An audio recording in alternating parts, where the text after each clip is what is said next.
افسانے کا پلاٹ اور بیٹی کا چہرہ دونوں میرے لیے یکساں ہیں۔ جب کبھی میں افسانہ لکھنے بیٹھتا ہوں، بیٹی کا چہرہ نظروں کے سامنے سوالیہ نشان بن کر ابھرتا ہے اور میں ان میں گڈمڈ ہو جاتا ہوں۔ افسانے کے تمام لوازمات میرے دل و دماغ میں گردش کرتے ہیں کہ اچانک بیٹی کا چہرہ میری غربت، افلاس، کم دامنی، تنگی مکان، تنگی معاش، مفلوک الحالی ہتھوڑا بن کر دماغ پر برستا محسوس کرتا ہوں۔ یکے بعد دیگرے دونوں میرے اندرون تہلکہ مچا دیتے ہیں۔ پھر وہ وقت بھی آتا ہے کہ میں کاغذ قلم ایک طرف رکھ کر آنکھیں میچ لیتا ہوں۔ ذہن کے سمندر میں مچے تلا تم کو ساکن کرنے کی کوشش کرتا ہوں، مگر بیٹی کی عمر کی طرح بڑھتا ہی رہتا ہے۔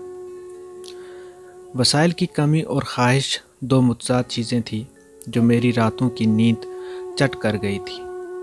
میں اس گرداب سے نکلنے کی لاکھ کوشش کرتا، مگر ہر کوشش ناکام ہوتی۔ ریل کی دھنکی کی طرح چلتی سانسوں کو درست کرتا اور آنکھیں کھول لیتا ہوں۔ ہنستا حمیدہ چھت، وہ سیدھا چارپائی، کچی مٹی کی گیلی فرش جس کی بساند ماحول میں بسی ہوئی ہے،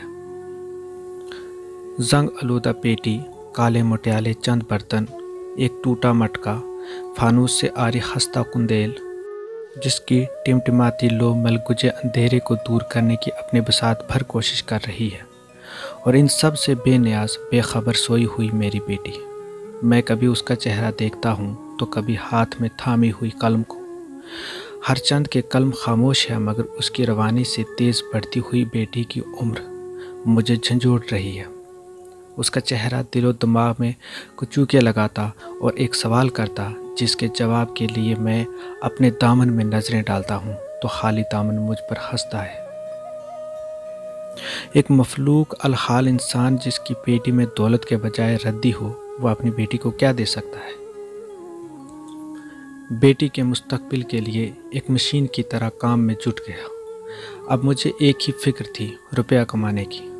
دولت کا حصول ہی میری زندگی کا مقصد بن گیا۔ معمولی مزدوری کرنے والا ایک انسان معمولی تنخواہ پر عافیت کی زندگی کیسے گزار سکتا ہے؟ الیکٹرک میٹر کی ریڈنگ سست کرنے کا ہنر میرے پاس تھا، لیکن اس غلط کام سے میں دور رہا تھا۔ پر اب مجھے صحیح غلط سے کیا سروکار؟ مجھے روپیہ کمانا تھا، سو کماتا گیا۔ دولت کے اس سمندر میں ڈوبے ہوئے مجھے 5 سال کا عرصہ بیت گیا۔ آج میرے پاس سب کچھ ہے۔ اگر نہیں ہے تو میرے اندر کا وہ افسانہ نگار جسے میری مفلسی کی زنجیر نے جکڑ لیا تھا، آج وہ میری دولت کے انبار میں دب کر کہیں دم توڑ گیا ہے۔ اور میری بیٹی جس نے ایسی آمدنی کو قبول نہ کیا اور خودکشی کر لی۔ شکریہ۔